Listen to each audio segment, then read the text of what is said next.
Muy buenas noches, amigas, amigos. Hace unos 30 años un político mexicano acuñó una frase que marcó una época, una tendencia histórica.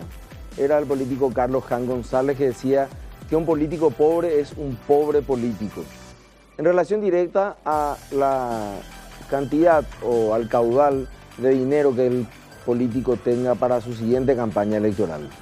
Esta noche vamos a tratar un tema muy actual y sobre todo muy polémico, que es el tema de financiamiento político. Y empezando esta noche nos acompaña el diputado nacional Amado Florentín, proyectista de la Ley de Financiamiento Político. Muy buenas noches, diputado, ¿cómo está? Muy buenas noches, Sebastián. Un gusto compartir esta noche con la audiencia. Y bueno, estamos acá para tratar de responder a las consultas. Empezando por lo anecdótico, diputado, ¿podría contarnos aquí a nosotros en el set y a la audiencia del otro lado, cuántas veces entró para tratamiento el proyecto actual que usted ha presentado? Bueno, yo diría que fueron 2 batallas perdidas en términos concretos. La primera vez aprobamos en diputado, fue modificado en la Cámara de Senadores, después de idas y venidas. Fue al Ejecutivo la versión del Senado y el Ejecutivo, en vez de vetar parcialmente, veta totalmente. Entonces, ahí perdimos una batalla. Esta vuelta, también en la Cámara de Diputados, como 8 veces estuvo en el orden del día. Se aprobó en general, inclusive por unanimidad, se envió de vuelta a comisión y bueno, al fin se aprobó ya, pero fuera del calendario electoral. Yo por eso manifiesto que son 2 batallas perdidas, pero bueno, pero no perdimos la guerra. Entre idas y vueltas, veto 8 veces en el orden del día, pasó quizá 1 año y medio, 2 años.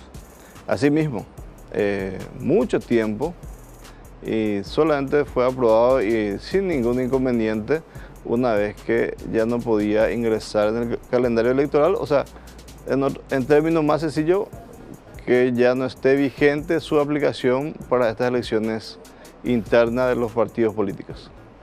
Partiendo de esa base, diputado, y entendiendo y atendiendo a lo que va a ser las próximas elecciones, ¿qué nosotros consideramos o qué usted puede considerar que es el punto central de esta nueva normativa complementaria ya a las disposiciones de la ley 834 Código Electoral y a la primera ley de financiamiento político aprobada unos años atrás?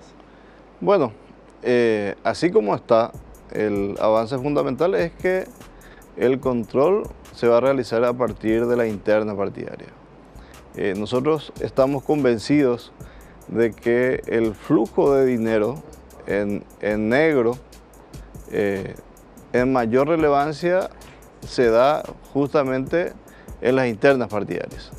Y bueno, por lo menos eso se especifica mucho mejor en el proyecto aprobado y eso sería el avance. Bueno, ahora va a venir después lo anecdótico, que va a ir al Senado.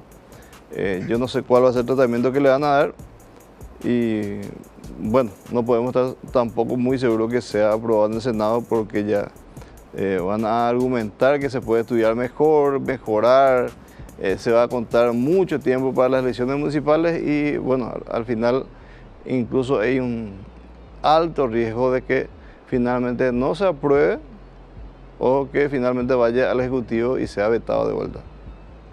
Básicamente, diputado, ¿qué es lo que el Senado argumentó en su momento que era de cumplimiento imposible según esta ley? Bueno, el Senado lo que hizo fue incluir en el proyecto original, o sea, en el proyecto aprobado del diputado fue al Senado y ahí incluyeron que es referido a los subsidios a los partidos políticos. O sea, una devolución de los subsidios que fue prácticamente una disminución con la ley vigente. O sea, y de eso se agarró el Poder Ejecutivo para vetar totalmente el proyecto de ley. Yo pienso que si el Ejecutivo votaba parcialmente, hoy las modificaciones planteadas desde la interna partidaria estaría vigente y se tendría que estar aplicando en este momento para estas elecciones internas.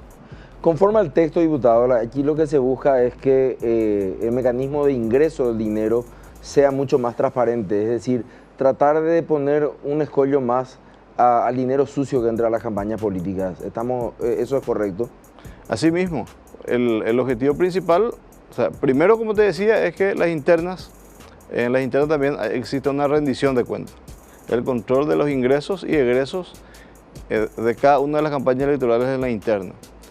Se establecen cuestiones fundamentales como que aquellas personas acusadas no puedan, o sea, los candidatos en realidad es que no puedan recibir aportes de personas acusadas por hechos tipificados en la ley. Entonces, eso también genera genera un mejor control, porque evidentemente existe mucho riesgo, especialmente en la zona de frontera, que capos de la mafia financian a candidatos y que estos finalmente sean su accionar en el ejercicio del cargo en el cual fue electo, lo haga en el sentido de lo que le indican estos capos de la mafia. O sea que aquí estamos ante una puerta de entrada del dinero sucio a la política, estamos ante la entrada del dinero del narcotráfico a veces, o para ponerle un nombre, narcotráfico, contrabando, a la actividad política y una sujeción de las decisiones políticas a estas personas o bandas criminales. Asimismo, si un candidato recibe un aporte significativo de millones de dólares, evidentemente puede pautar todo el tiempo necesario, puede hacer toda la propaganda, todas las inversiones y no tiene ninguna necesidad de rendir absolutamente ante nadie esos fondos, ni siquiera informar de dónde provino y para qué se utilizó. Eso es para las internas partidarias. Esto en las internas partidarias juega un partido, en los partidos tradicionales principalmente, vale la redundancia, juega un partido mucho más importante incluso que en las nacionales, diputado. Bueno, en la interna partidaria es lo que el 100% de la financiación se realiza con fondos propios del candidato o de la recaudación de los candidatos para captar la atención, la confianza y el voto de los electores. O sea que aquí hay un momento, diputado Florentín, hay los fondos públicos, para que la gente comprenda, los fondos públicos que muchas veces la gente dice, pero ¿por qué se le da fondos públicos a los partidos políticos? ¿Por qué no repartir eso en escuelas, o en leche o en merienda escolar? Partamos de la base de que finalmente quien reparta eso va a terminar siendo político. Es la aplicación más rápida que yo suelo dar al tema de que los partidos políticos necesitan fondos. Los fondos que se dan hoy por los subsidios a los partidos políticos, por el aporte estatal, son insuficientes para una campaña. Bueno, los fondos que se ¿O maneja el oficialismo partidario? No, los fondos que van para los partidos políticos en los diferentes conceptos se utilizan para la campaña electoral, pero ya para la elección nacional, Ajá, no para la interna partidaria. Eso es muy importante aclarar. Por eso que nosotros siempre repetimos que lo importante es controlar de dónde provienen los fondos, cómo se gastan los fondos desde la interna partidaria.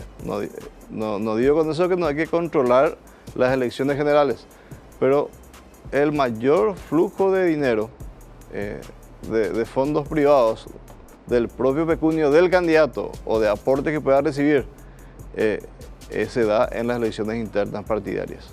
O sea, hoy hay un mar de sombras dentro de las internas partidarias, no hay prácticamente ningún tipo de control dentro de estas actividades.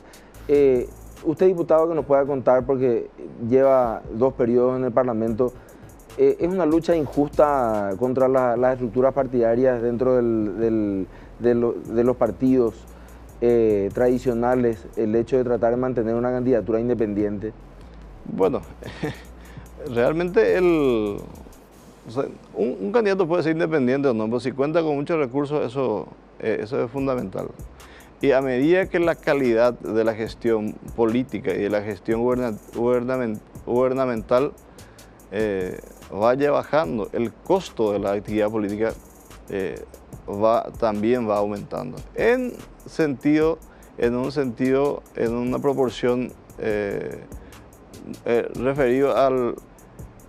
Si no hay una buena atención en salud, si no hay una buena atención en el campo de la seguridad y todo está liberado, como se dice, cada día más la actividad política electoral va a ser mucho más caro. ¿En qué consiste, para que la gente comprenda, diputado, la actividad política tiene que ser costeada? ¿En qué consiste la actividad política? Mucha gente que nos ve cree que la actividad política se reduce solamente, entre comillas, la actividad política a la compra de votos. ¿Pero eso no es así o es correcto? Bueno, la actividad en sí electoral, hoy que estamos en campaña electoral, evidentemente uno tiene sus gastos propios de movilidad, de vehículos, incluso de materiales publicitarios, de presencia en los medios. Son muchos conceptos en lo que se gasta en una campaña electoral. Y cuanto más presencia uno tiene, por supuesto, tiene más posibilidad de ser electo. Si yo digo hoy se le vota al más conocido, ¿estoy en lo cierto, diputado? Bueno, las encuestas muestran que la intención de voto al principio de la campaña electoral siempre lo lleva un mayor porcentaje, el más conocido. A medida que se aumenta la intensidad del trabajo electoral, evidentemente aquellos que cuentan con una buena estructura y le llega a la gente, entonces eso va en aumento. O sea, por decirte, si hoy se hace una encuesta entre un diputado que está en un departamento ejerciendo el cargo y tiene presencia y contra otro que está empezando la actividad política, evidentemente en la encuesta lo va a ubicar al que está en el ejercicio del cargo. Y probablemente esa persona que está debajo va a buscar financiamiento a cualquier costo. Por supuesto, o sea, es muy difícil encontrar en este momento, Sebastián, y hay que ser claro, candidatos que con pocos recursos. Esa es la realidad. O sea, ahí se dieron candidaturas de repente en ciudades donde, como el caso de Asunción, creo que el de Tony Apuril, y en Cacupé tuvimos a un amigo que se llama Roberto Núñez, en Itacubí la Cordillera, Francisco Gómez, que prácticamente sin gastar pudieron acceder al cargo de concejal municipal. Pero todo el resto tuvieron que financiar su campaña electoral, un duro trabajo electoral de presencia, de llegada a los electores, y eso implica un buen costo. Incluso en los casos que señala, sobre todo yo voy a hablar del de Apuril porque es el concejal de mi ciudad, de Asunción, y me quedan mis dudas. Me parece que lo que hizo fue capitalizar un aporte que lógicamente no se dio de buena primera, pero que era justamente el nivel de conocimiento, diputado, que de tantos años en la exposición pública finalmente lo ponen en el tope de los más conocidos. Y hay mucha gente buena. Usted viene de un departamento de Cordillera, un departamento que tiene un contraste muy importante, ciudades que son pujantes y salen adelante, otras ciudades olvidadas que todavía necesitan obras de infraestructura. Y en esas ciudades seguro que hay buena gente y hay gente que quiere salir adelante y hay gente que puede ser buenos candidatos, pueden ser buenos representantes. Para concluir, diputado, usted que ha iniciado esta propuesta, ¿podemos esperar para el año 2020, ya lo ha dicho el Tribunal Superior de Justicia Electoral, que las elecciones municipales puedan dar espacio o puedan ser un poco más justas para ese tipo de personas? Bueno, va a depender en gran medida de la gestión de cada uno de los candidatos. O sea, yo sinceramente pienso que si la gestión gubernamental, si la gestión política cada día más se va en picada, evidentemente aquellos que tengan más recursos van a tener más posibilidad de llegar a los espacios de poder. Esa es la pura realidad. Hoy no solamente se dan campañas electorales fuertes para las elecciones municipales, para las elecciones nacionales. Fíjese que se dan también competencias muy fuertes por el control de las cooperativas. Cierto. En una ciudad hay 2, 3 cooperativas, tienen mucha influencia, entonces empiezan las campañas electorales por el control de esas cooperativas. Podemos dar el caso de la cooperativa de Luque, donde los González Darce hoy dominan esa cooperativa. Y no solamente ellos, están las cooperativas de San Lorenzo, donde los que administran hoy la cooperativa de San Lorenzo son muy poderosos. Sí. Las cooperativas en Caacupé, en las cabeceras departamentales. Entonces, hay una influencia directa de las cooperativas hacia los políticos y por supuesto los políticos se interesan hacia las cooperativas, porque es una estructura que se utiliza después para las campañas electorales, sea interna o nacional. Excelente, diputado. Muchas gracias por su presencia aquí esta noche. Ustedes, señores, lo han escuchado de boca de un protagonista, el diputado Amado Florentín, proyectista de la Ley de Financiamiento Político. 8 veces ingresando al orden del día, 1 año y medio tardando entre aprobación y veto del Poder Ejecutivo. ¿Dónde pone la dirigencia política en orden de prioridad el financiamiento político? Vamos a seguir discutiéndolo después de la pausa. No se vayan.